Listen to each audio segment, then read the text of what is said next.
Hello प्यारे साथियों, स्वागत है आप सभी का आपके अपने यूट्यूब चैनल पर। तो कैसे हैं आप सब? आई होप आप सभी अच्छे होंगे। दोस्तों, आज की इस क्लास में हम हिस्ट्री के बहुत ही लाजवाब प्रश्नों को सॉल्व करेंगे, तो आप क्लास में अंत तक बने रहिएगा और इसे ज़्यादा से ज़्यादा लोगों तक शेयर कर दीजिएगा। दोस्तों, ये यूपी टेट, सुपर टेट के साथ साथ अन्य और भी कई सारे एग्ज़ाम्स के लिए ये क्लास इंपॉर्टेंट है, जिसमें हिस्ट्री के प्रश्न पूछे जाते हैं। तो चलिए स्टार्ट करते हैं इस वीडियो को। आज का हमारा पहला प्रश्न होगा कि काकोरी कांड कब हुआ था। ऑप्शन दिया गया है 8 अगस्त 1924, 9 अगस्त 1925, 10 मई 1926 या 20 अगस्त 1925।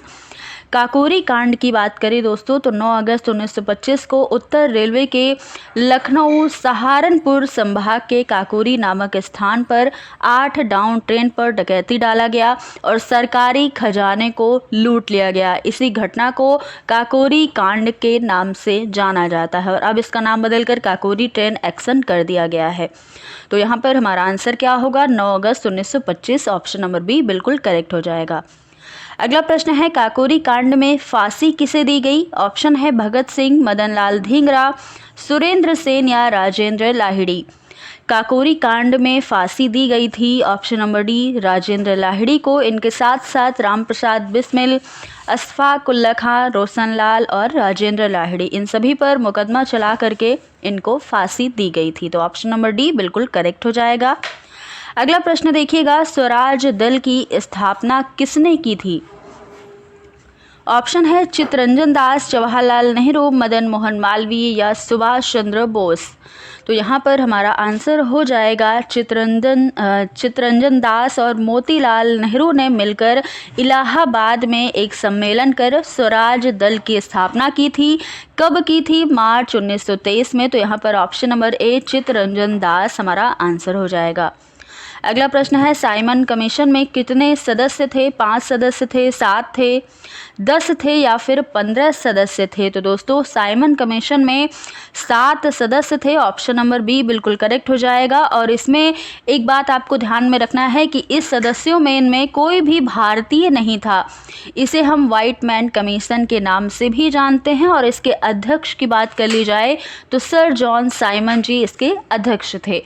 तो ये सारी बातें आपको ध्यान में रखनी है। ऑप्शन नंबर बी, 7 सदस्य साइमन कमीशन में थे जिसमें कोई भी भारतीय नहीं था। ऑप्शन नंबर बी बिल्कुल सही हो जाएगा।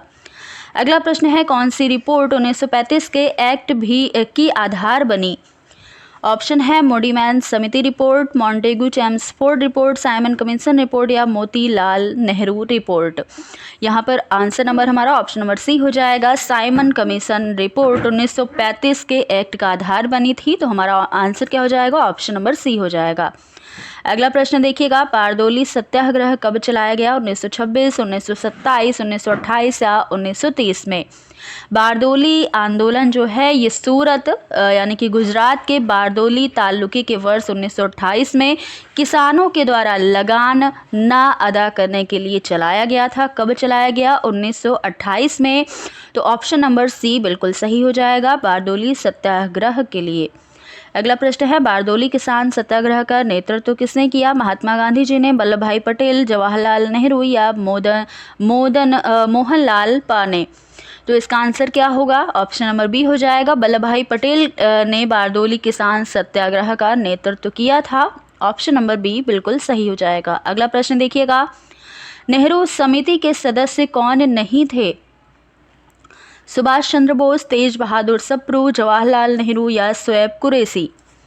तो नेहरू समिति में मोतीलाल नेहरू जी थे, सुभाष चंद्र बोस थे, सर इमाम अली थे, सर तेज बहादुर सप्रू जी थे, GR प्रधान और MM अड़े, ये सारे लोग थे। साथ ही सरदार मंगल सिंह भी थे, लेकिन जवाहरलाल नेहरू इसमें नहीं थे। तो ऑप्शन नंबर सी, यानी कि यहाँ पर पूछा था कि नेहरू समिति के सदस्य कौन नहीं हैं, तो ऑप्शन नंबर सी बिल्कुल सही हो जाएगा। जवाहरलाल नेहरू जी इसमें नहीं थे। अगला प्रश्न है, नेहरू रिपोर्ट कब प्रकाशित हुई? अगस्त 1928 में, दिसंबर 1928 में, जुलाई 1929 या दिसंबर 1929 में। नेहरू रिपोर्ट अगस्त 1928 में प्रकाशित हुई थी। ऑप्शन नंबर ए बिल्कुल सही हो जाएगा। अगला प्रश्न देखिएगा, नेहरू रिपोर्ट में भारत को कौन सा दर्जा मांगा गया?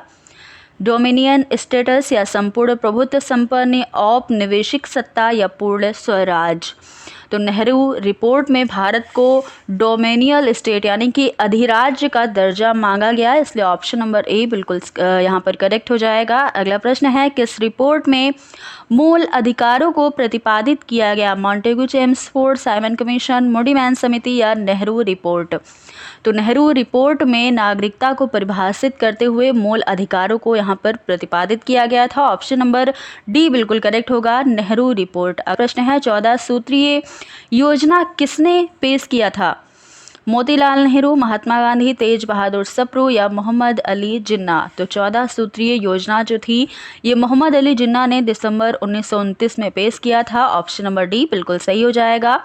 अगला प्रश्न देखिएगा, कांग्रेस के किस अधिवेशन में पूर्ण स्वराज को लक्ष्य घोषित करने के लिए प्रस्ताव पारित किया गया? ऑप्शन है कलकत्ता, लाहौर, बनारस या कराची अधिवेशन? तो वर्ष 1929 में लाहौर अधिवेशन में पूर्ण स्वराज को लक्ष्य घोषित करने के लिए प्रस्ताव पारित किया गया था। तो ऑप्शन नंबर बी हमारा लाहौर अधिवेशन बिल्कुल करेक्ट हो जाएगा। अगला प्रश्न है, कांग्रेस का लाहौर अधिवेशन का अध्यक्ष कौन था? जवाहरलाल नेहरू जी, वल्लभ भाई पटेल, अबुल कलाम आज़ाद या लाला लाजपत राय? तो इसका आंसर होगा ऑप्शन नंबर ए, दिसंबर 1929 में कांग्रेस का अधिवेशन लाहौर में रावी नदी के किनारे हुआ था और इसकी अध्यक्षता किसने की थी? पंडित जवाहरलाल नेहरू ने की थी। तो ऑप्शन नंबर ए बिल्कुल सही चला जाएगा। अगला प्रश्न है, प्रथम स्वतंत्रता दिवस कब मनाया गया? ये प्रश्न बहुत ही अच्छा है। ऑप्शन है 1920, 1929, 1930 या 1942 को। तो पहला स्वतंत्रता दिवस जो है ये 1930 को मनाया गया। ऑप्शन नंबर सी बिल्कुल सही हो जाएगा। चलेंगे अगले प्रश्न पर। अगला प्रश्न क्या है हमारा, जल्दी से देखिएगा। महात्मा गांधी जी की दांडी यात्रा कब प्रारंभ हुई थी? ऑप्शन है 5 मार्च, 12 मार्च, 6 अप्रैल या 10 मई को। तो 12 मार्च 1930 को महात्मा गांधी जी की ऐतिहासिक दांडी यात्रा जो है वो 80 या 78 अनुयायियों के साथ प्रारंभ हुई थी। ऑप्शन नंबर बी 12 मार्च बिल्कुल करेक्ट हो जाएगा। कब? 1930 को। अगला प्रश्न है, गांधी जी ने नमक कानून कब तोड़ा था? 12 मार्च को, 18 मार्च को, 30 मार्च को या 6 अप्रैल को? तो गांधी जी ने 5 अप्रैल को दांडी पहुंचे थे 5 अप्रैल को और 6 अप्रैल 1930 को नमक कर या नमक का कानून तोड़ा था। ऑप्शन नंबर डी 6 अप्रैल हो जाएगा। अगला प्रश्न है, प्रथम गोलमेज सम्मेलन कब प्रारंभ हुआ था? 12 नवंबर 1930, 6 दिसंबर 1930, 12 दिसंबर 1931 या 12 दिसंबर 1931? आपको इसका आंसर करना है। तो दोस्तों लंदन में 12 नवंबर 1930 को पहला गोलमेज सम्मेलन प्रारंभ हुआ था। कब हुआ था? 12 नवंबर 1930 को। आंसर नंबर जो है वो ऑप्शन नंबर ए बिल्कुल करेक्ट होगा, 12 नवंबर 1930। अगला प्रश्न देखिएगा, गांधी इरविन समझौता कब हुआ था? 5 मार्च 1931 को या 23 मार्च 1931, 6 अप्रैल 1931 या 22 अप्रैल 1931 को? तो गांधी इरविन समझौता जो है ये 5 मार्च 1931, ऑप्शन नंबर ए बिल्कुल सही चला जाएगा। अगला प्रश्न है, द्वितीय गोलमेज सम्मेलन कब आयोजित हुआ है? 1 नवंबर से 26 दिसंबर 1930, 5 अप्रैल से 26 मई 1931, 7 सितंबर से 1 दिसंबर 1931 या 3 मार्च से 16 अप्रैल 1932 तक? तो ये आपको आंसर इसका करना है कि द्वितीय गोलमेज सम्मेलन कब आयोजित किया गया, जो कि आंसर हमारा हो जाएगा ऑप्शन नंबर सी, 7 सितंबर से 1 दिसंबर 1931 के बीच ये आयोजित हुआ था। अगला प्रश्न है, सांप्रदायिक निर्णय कब घोषित किया गया? 16 अगस्त 1930, 16 अगस्त 1931 या 16 अगस्त 1932, 16 अगस्त 1932 को? ये आंसर आपको जल्दी से करना है। सांप्रदायिक निर्णय कब घोषित किया गया? तो यहाँ पर हमारा ऑप्शन नंबर सी बिल्कुल करेक्ट हो जाएगा। 16 अगस्त 1932 को प्रधानमंत्री रैमजे मैकडोनाल्ड ने 16 अगस्त 1932 को अपना सांप्रदायिक निर्णय जो है ये घोषित किया था। अगला प्रश्न है, सांप्रदायिक निर्णय का उद्देश्य क्या था? पृथक निर्वाचक मंडल, शिक्षा में आरक्षण, सरकारी सेवा में आरक्षण या ब्रिटिश उपाधियों का अधिकार?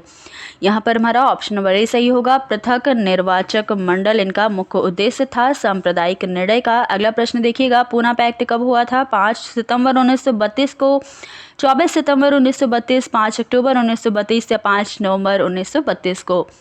तो पूना पैक्ट जो है ये 24 सितंबर 1932 को पूना पैक्ट हुआ था। ऑप्शन नंबर बी बिल्कुल सही हो जाएगा, 24 सितंबर 1932 को। अगला प्रश्न है, भारत छोड़ो प्रस्ताव कब पास किया गया?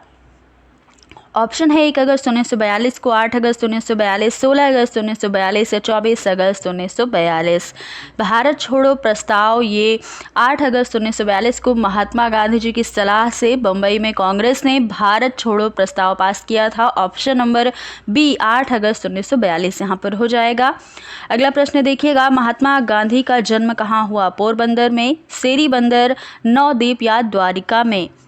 तो इसका आंसर क्या होगा आप सभी को पता है, क्योंकि बहुत ही इजी सा है। महात्मा गांधी जी का जन्म काठियावाड़ गुजरात के पोरबंदर नामक स्थान पर 2 अक्टूबर 1969 को हुआ था। ऑप्शन नंबर यहाँ पर क्या होगा? Option number A Porbandar, option number A बिल्कुल करेक्ट हो जाएगा। तो दोस्तों ये आज हमने 25 प्रश्न यहाँ पर किए हैं। आपको कैसे लगे ये सारे क्वेश्चन और आप कितने प्रश्न सही कर पाए हो, ये सारी चीज़ें आप कमेंट बॉक्स के माध्यम से बताइएगा। तो दोस्तों फिर मिलते हैं अगली क्लास में कुछ नए प्रश्नों के साथ। तब तक के लिए आपसे पढ़ाई करते रहिए। धन्यवाद, बाय बाय।